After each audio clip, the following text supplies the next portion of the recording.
so we have, and this keeps sliding a little bit, so, okay, negative 2.178 times 10 to the negative 18 over 6 squared, so we have 36, minus negative 2.178 times 10 to the negative, oh shoot, I messed up. This should be 4. We just said that n equals 6 is your initial, and this is your final. Okay, so, and then we do negative 18 divided by 36. So when you calculate that out, you should end up with negative 4.84 times 10 to the negative 19 joules. Okay, so when you're asked for a question, is it absorbed or released, you want to look at the sign. So since the sign is negative, it means it's released. Okay. You can also just think it through. You're going from a higher level to a lower level, so you need to get rid of some of your energy. So energy is released. Okay, we're good on that. This is not an advertisement for Princeton Review. Okay, so let's move on to quantum numbers. For quantum numbers, you have 4 different ones: N, L, M sub L, and M sub S.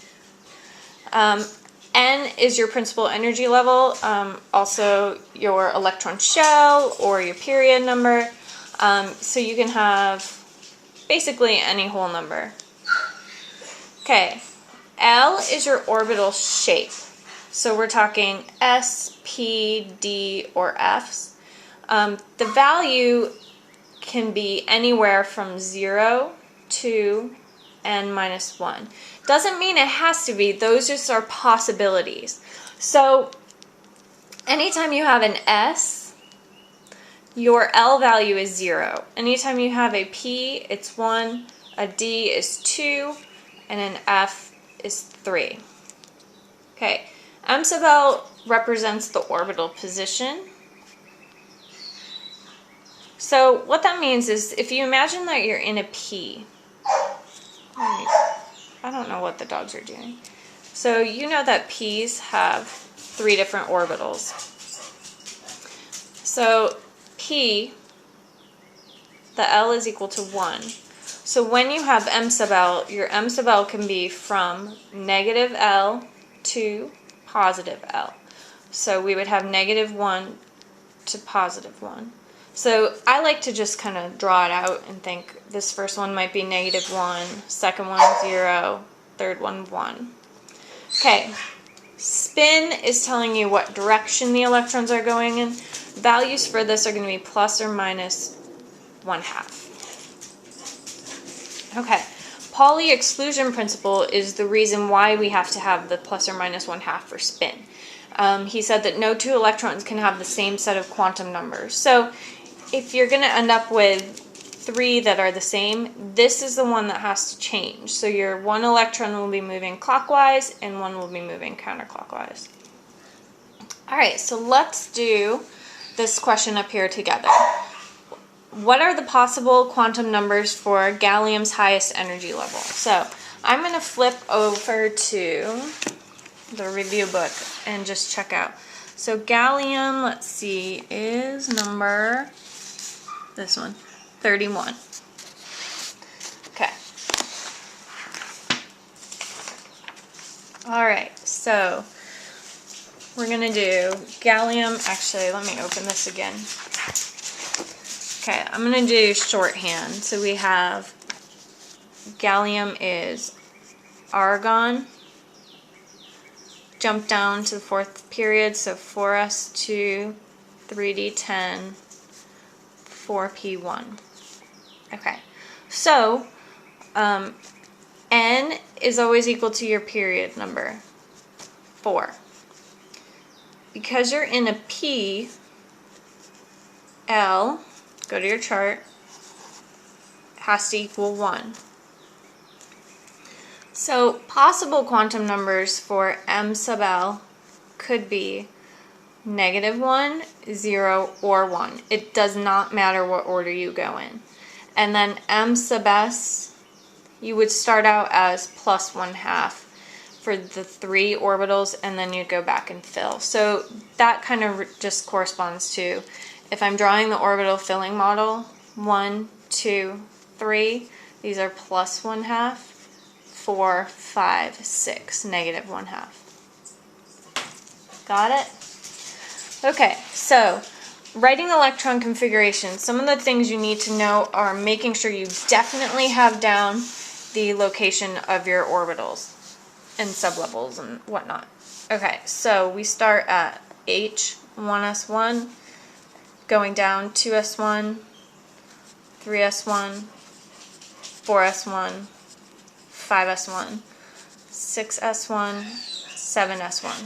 Okay, this is the S block. Lady, what are you barking at? Okay, is that good?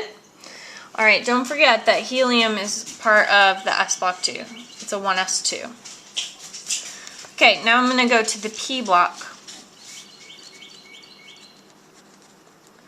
Okay, for the P block we have boron is 2p1, and then go down 3p1, 4p1,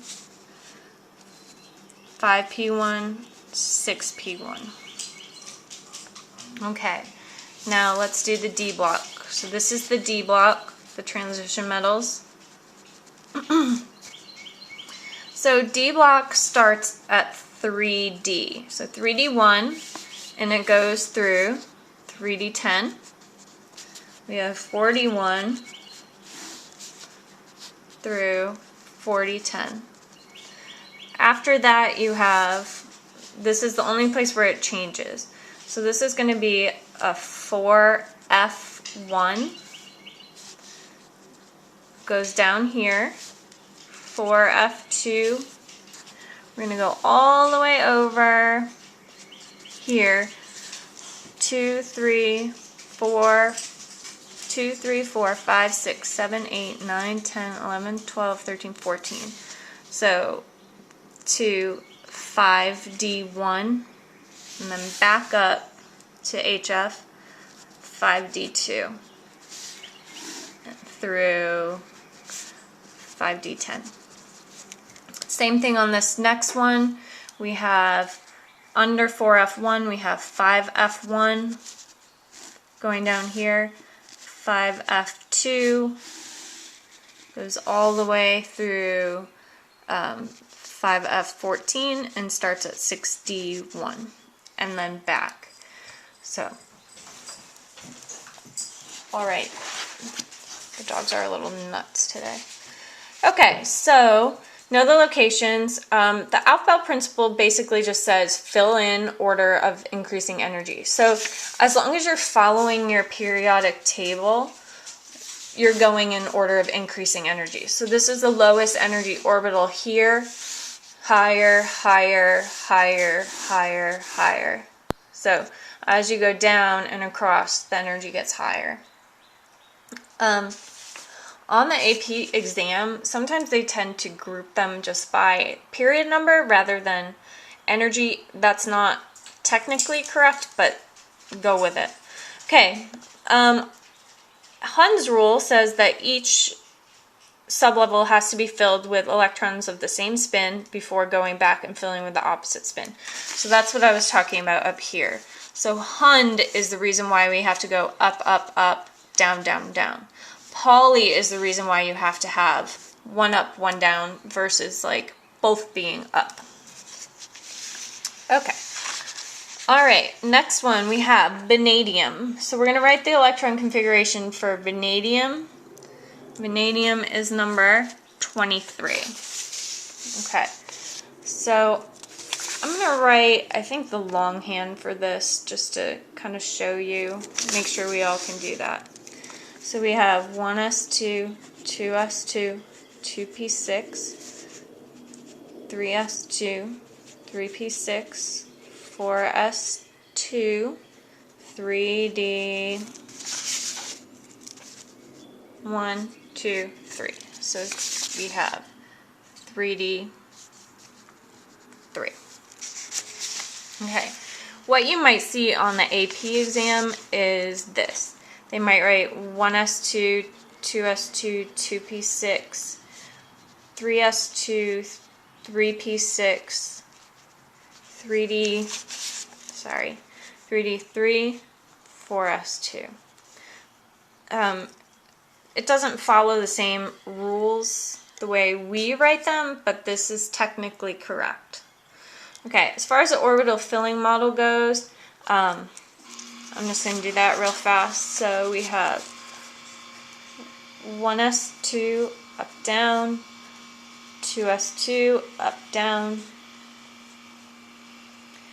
2p6, 3 orbitals, up, up, up, down, down, down, 3s2 up, down, 3p6, up, up, up, down, down, down, 4s2 up, down, and then D has 5 spots.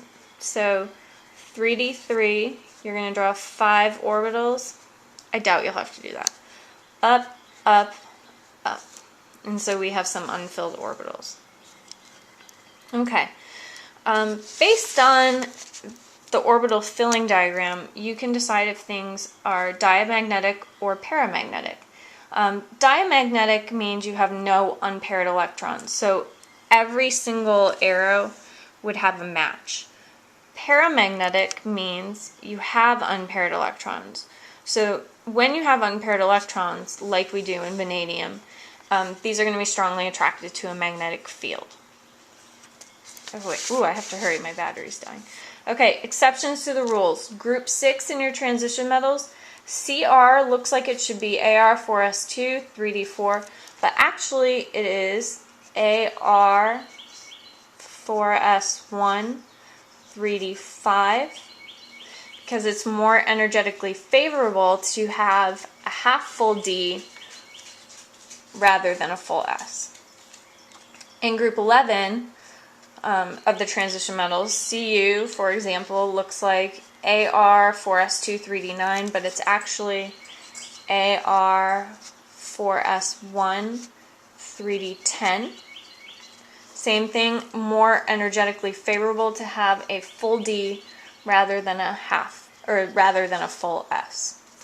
Okay, if you have a question that asks you for an impossible electron configuration, basically all you're going to do is look for orbitals that don't exist. So there's not a 1p orbital, there's not a 2d or a 3f. So don't worry about orders like we talked about right here. Okay, excited state electron configurations. You want to look for lower energy orbitals that are missing or not full before higher energy orbitals. So for example, 1s2, 2s1, 2p5 should really be 1s2, 2s2, 2p4. But an electron from this has jumped up, and so you end up with a sublevel that is not completely full. Ion configurations, actually vanadium is +2, sorry. Okay, so ion configurations, basically you need to get rid of valence electrons first. Actually, let's do +3. Okay, so for example, we had 1s2, 2s2, 2p6, 3s2, 3p6, 4s2, 3d3. Alright, getting rid of 3 electrons, you need to get rid of the highest energy electrons first, your valence electrons. They come from the one with the largest coefficient. So your valence electrons, even though they look like they're tucked inside, are actually your 4s2 electrons. So we're going to get rid of those. So let me just rewrite it. So 1s2, 2s2, 2p6, 3s2, 3p6, 4s2, 3d3. Okay, so we're going to get rid of those. So that would give us that would give us a +2 charge. And to get the +3, you would then take it away from your higher energy electron. You're from a lower energy level. Okay, I think that's it for atomic. Hopefully this was helpful and didn't make you sick with all the moving around. And we'll be back with periodic table.